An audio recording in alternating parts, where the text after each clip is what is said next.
So in this video, we're going to discuss the concept of atomic radius. So first thing we need to know, a definition. When we're talking about the atomic radius of an atom, what do we actually mean? We're describing the atomic radius definition is the size of an atom, how big it is, which is measured usually from its nucleus to the outermost occupied orbital.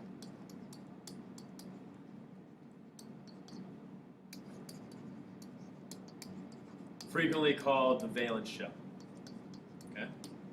So for example, if we were going to draw this diagrammatically, here's a nucleus, okay, in a typical Bohr model with rings, which we know now is not 100% accurate.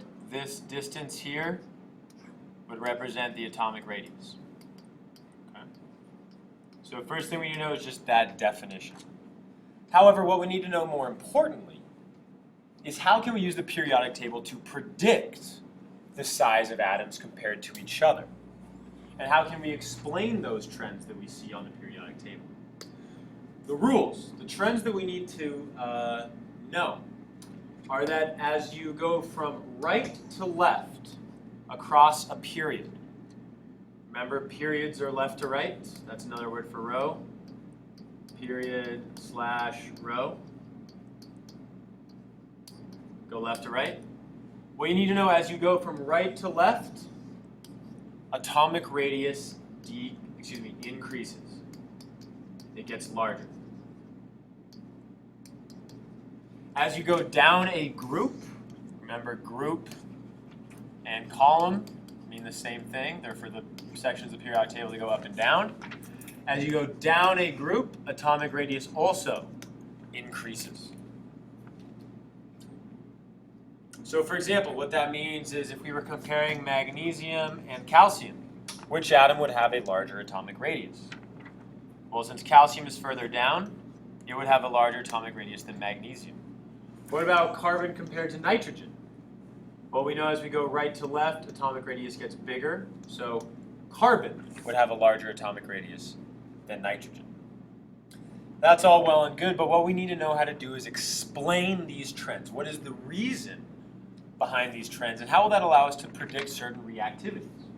Just to give you another visual really quick, here's an example of all the elements on the periodic table and their atomic radii. As you can see, as we go from right to left here, these atoms are increasing in size. So for example, it's hard to see, but boron about 0.80 picometers over here to lithium 1.28. Then as we go down, 2.03 for potassium.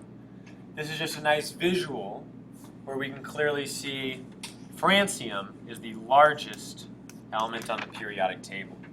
Okay. But again, how do we explain this? Well, we're going to start by explaining the trend down a group. So up and down. We know as you go down, we know the atomic radius gets bigger. Why?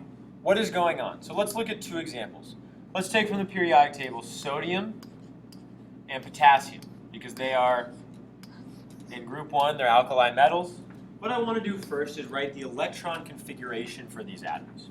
Sodium, 11 electrons. So if I were to write the electron configuration, it would be 1s2, 2s2, 2p6, 3s1. Let's go ahead and do the same thing for potassium. It's going to have 19 electrons. So 1s2, 2s2, 2p6, 3s2, 3p6, 4s1. What we can see alone from the electron configuration is that sodium, Na, only has 3 energy levels. If we think back to the Bohr model, that's kind of like it has 3 rings. Whereas an atom of potassium has electrons that are in the 4th energy level.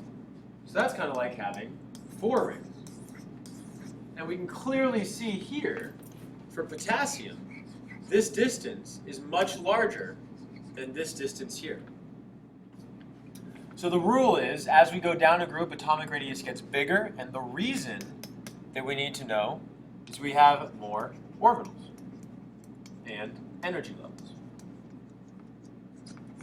Since we have more orbitals and energy levels, the atoms are naturally going to be much larger. Okay. But what about for going across a period?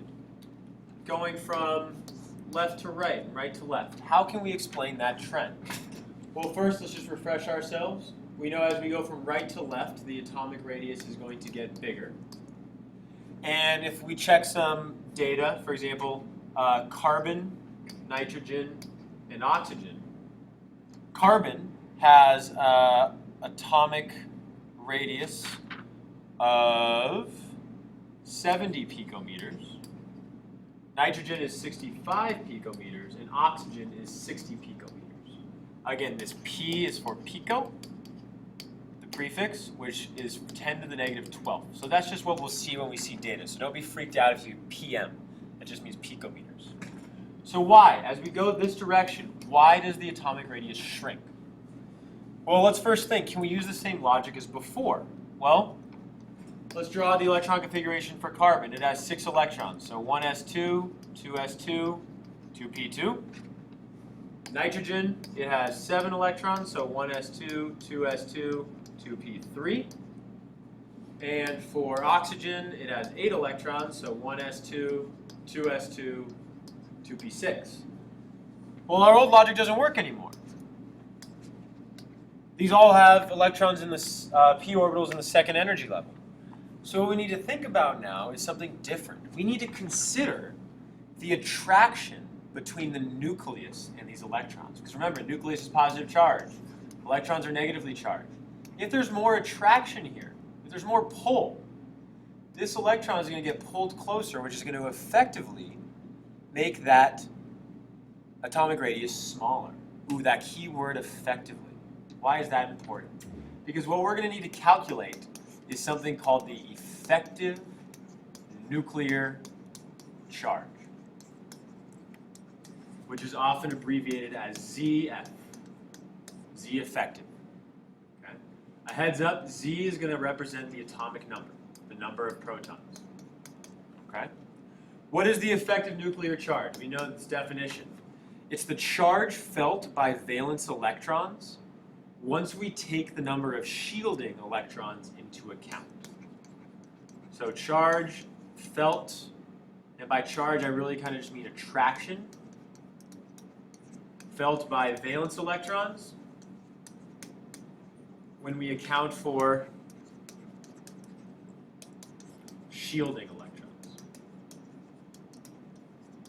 This word shielding, this means inner or core electrons.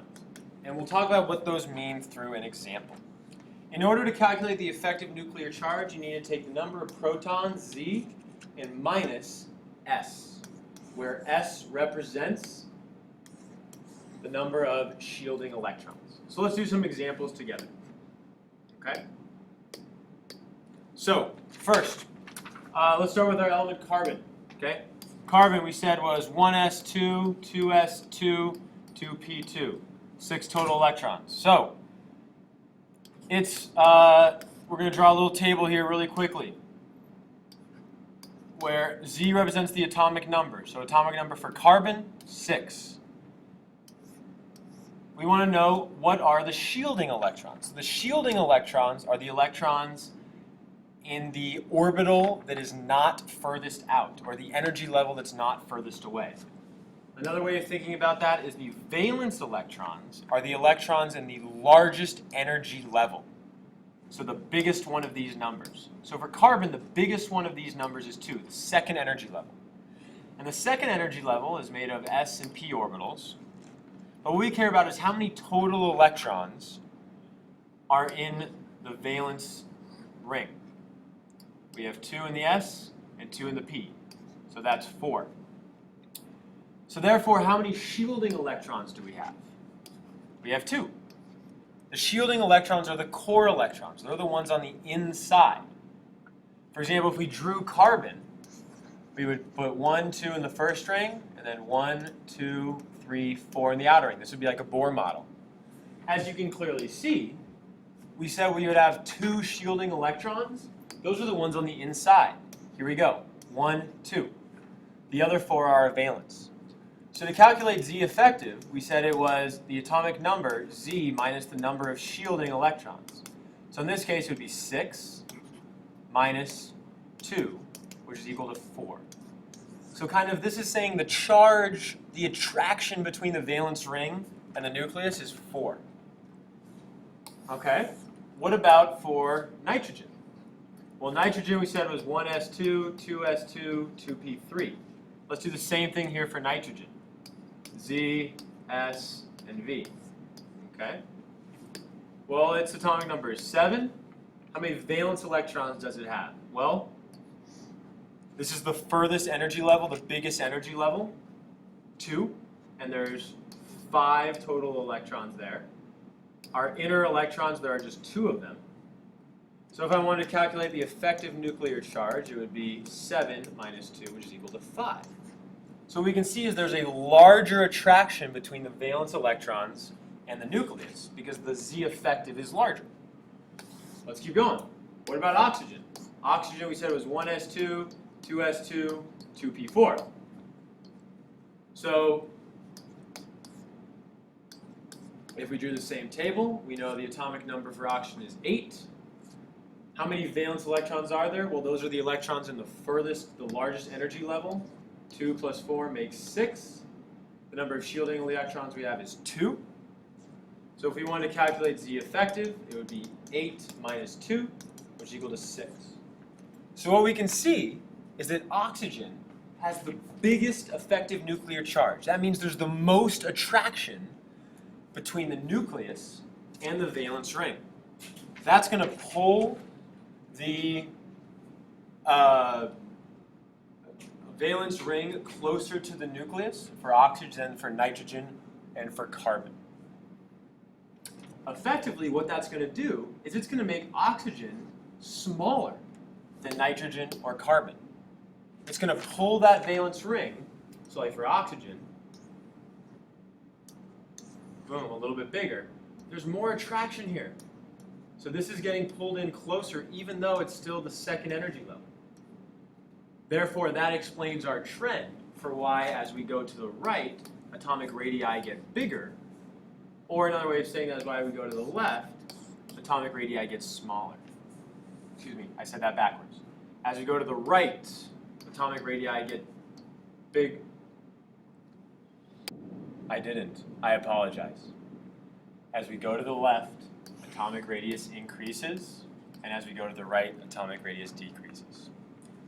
So, here's an example problem. Which atom will have a larger atomic radius, sulfur or chlorine? Use your knowledge of effective nuclear charge, effective nuclear force to support your answer. So, sulfur, chlorine. Go ahead and try it. So sulfur, atomic number of 16. So Z is 16. We need to figure out shielding electrons and valence. So sulfur is 1s2, 2s2, 2p6, 3s2, 3p4. So these are all my valence electrons. I have 6 of them. 16 atomic numbers, so all of these are my shielding. 2, 4, 6 makes 10. So Z effective would be 16 minus 10, which is equal to 6. And for chlorine, atomic number of 17, so Z, S, and V. Chlorine, we would write 1s2, 2s2, 2p6, 3s2, 3p5. So 17 here. How many valence electrons? 7. How many shielding electrons?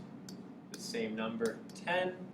So Z effective here is equal to 17 minus 10, which is equal to 7.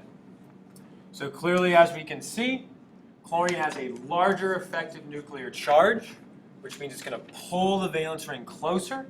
So chlorine will be smaller, and sulfur would have a larger atomic radius.